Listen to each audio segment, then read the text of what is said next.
अस्सलाम वालेकुम class, how are you all? Hope you all are fine and enjoying good health. आज का जो हमारा लेक्चर है that is from unit cell.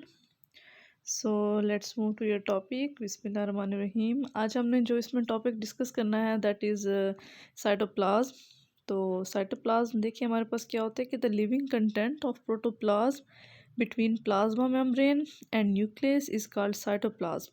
कि हमारे पास जो लिविंग कंटेंट होता है, लिविंग कंटेंट कहते हैं कि ऐसा कंटेंट जिसके अंदर कंटिन्यूसली रिएक्शंस होते रहे हों। ठीक है, तो ऐसा हिस्सा प्रोटोप्लाज्म का जो कि प्लाज्मा मेम्ब्रेन और न्यूक्लियस के दरमियान मौजूद हो उसको हम साइटोप्लाज्म कहते हैं।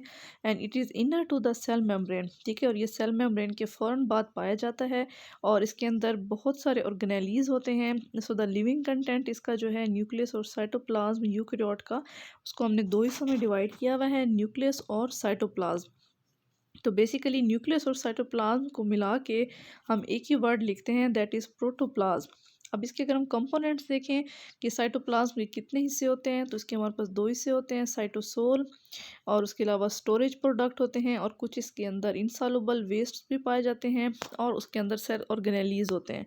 तो सबसे पहले हम बात करते हैं साइटोसोल की। तो साइटोसोल हमारे पास क्या होता है? It is a soluble part of cytoplasm.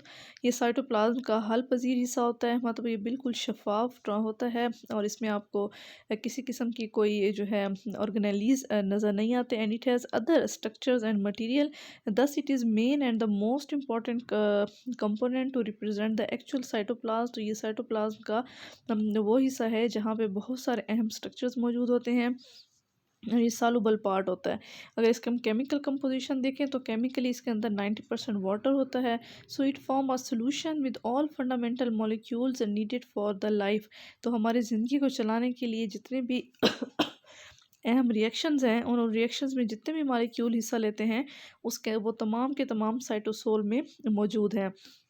तो अब साइटोसोल को हमने मज़ीद दो हिस्सों में डिवाइड किया हुआ है, ट्रू सोल्यूशन और कोलाइडल सोल्यूशन। तो ट्रू सोल्यूशन हमारे पास क्या होता है, जो उसके अंदर स्मॉलर मॉलिक्यूल्स हैं वो ट्रू सोल्यूशन बनाते हैं। ट्रू सोल्यूशन हम उस सोल्यूशन को कहते हैं जिसमें सोल्यूट और सॉल्वेंट के पार्टिकल्स इतने एक दूसरे के अंदर मिक्स हों कि वो होमोजीनस शेप दे रहे हों, अब उसको आप सेपरेट ना कर सकें, तो इसको हम ट्रू सोल्यूशन कहते हैं। और सेकेंड वन इसमें हमारे पास आता है कोलाइडल। तो कोलाइडल सोल्यूशन हमारे पास ऐसा सोल्यूशन होता है जिसके अंदर सोल्यूट के जो पार्टिकल्स हैं वो थोड़े साइज़ में बड़े होते हैं और वो वाज़े नज़र आ रहे होते हैं। So a solution in which tiny particles of substance remain suspended. Suspended कहते हैं कि वो उसके ऊपर तैरते रहते हैं while the larger molecules form the colloidal solution. और इसके लार्जर मॉलिक्यूल्स होते हैं and it is further divided into gel and sol. अब इसी कोलाइडल सोल्यूशन को हमने मज़ीद दो हिस्सों में डिवाइड किया हुआ है, एक को हम जेल कहते हैं, एक को सोल कहते हैं। तो जेल जो होती है हमारे पास वो बहुत विस्कस होती है, गाढ़ी होती है, जबकि जो सॉल वाला पार्ट होता है वो हमारे पास जो है नॉन विस्कस होता है और बिल्कुल वाटर लाइक होता है। और इसमें जो जेल है वो हमेशा पेरीफ्री में होती है, पेरीफ्री कहते हैं किनारों वाली साइड पे होती है, और जो सोल है वो इसका सेंटर पोर्शन बनाता है।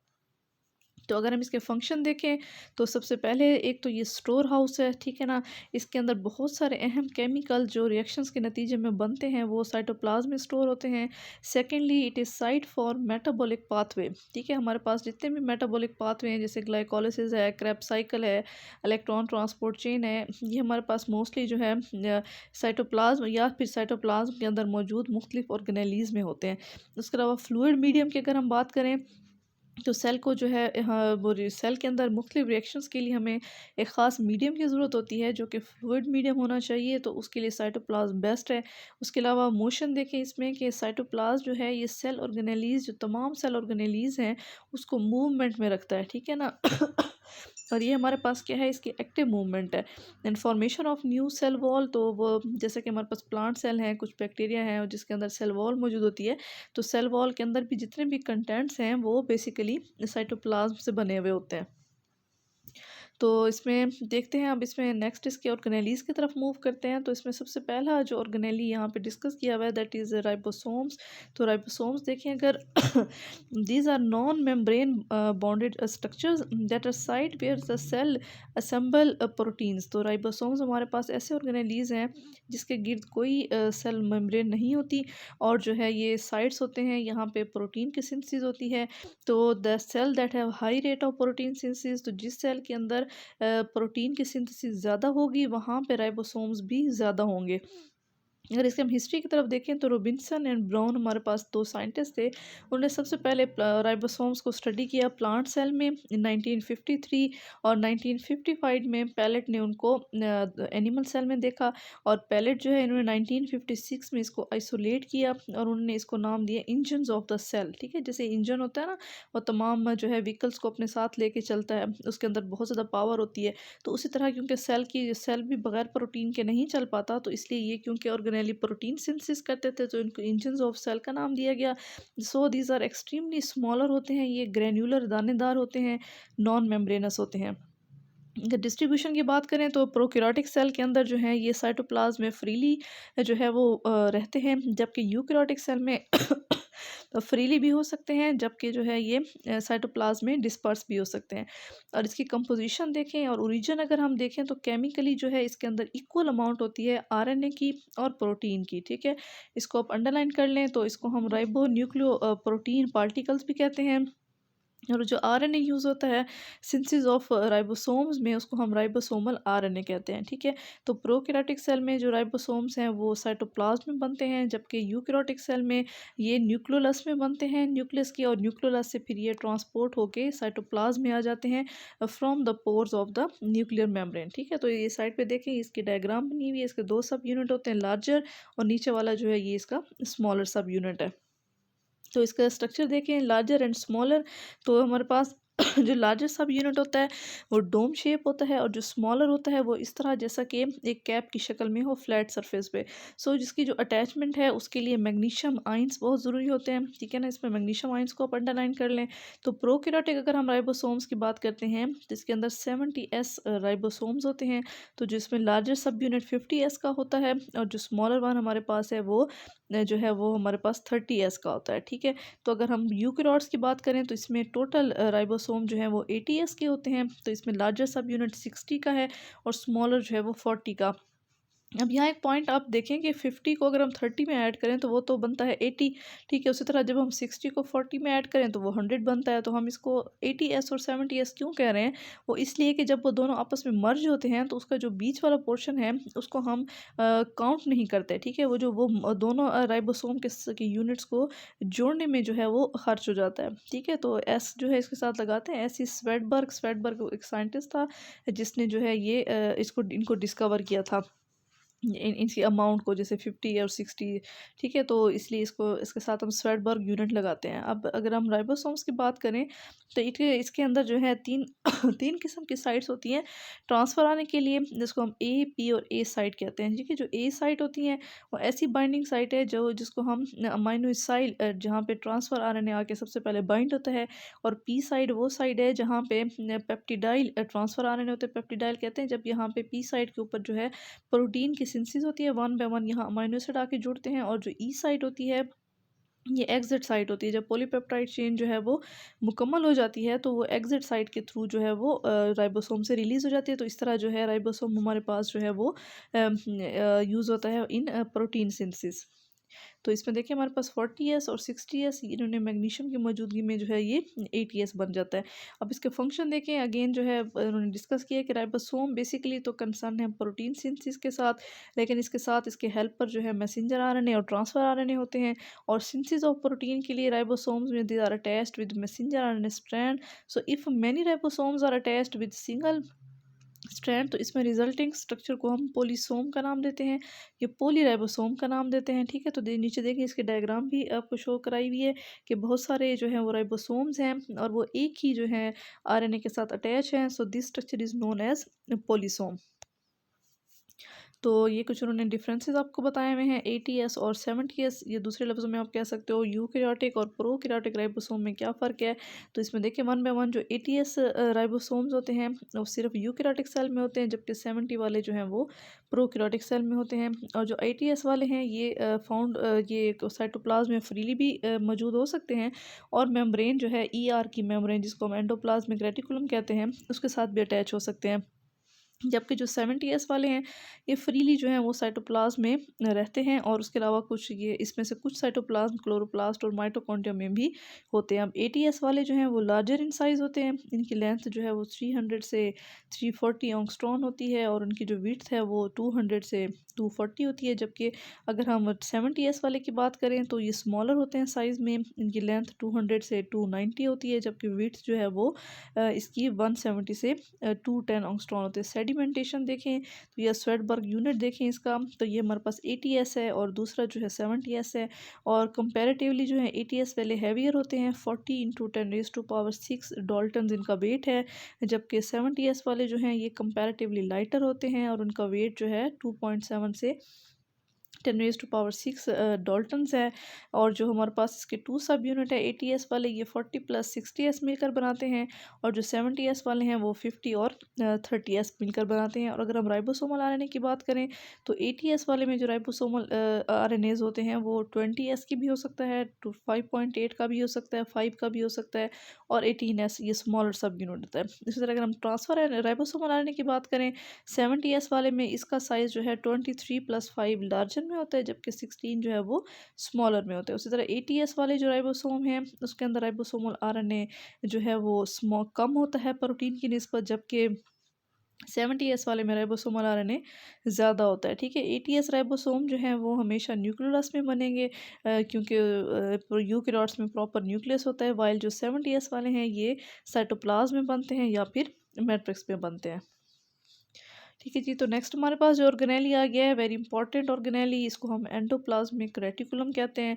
तो इसका अगर हम वर्ड देखें तो ये 3 हिस्सों पर मुश्तमिल है, एंडोप्लाज्मिक रेटिकुलम। ठीक है, एंडो का मतलब होता है विद इन, प्लाज्मिक का मतलब होता है ये साइटोप्लाज्म से निकला हुआ है, और रेटिकुलम हम कहते हैं नेटवर्क को।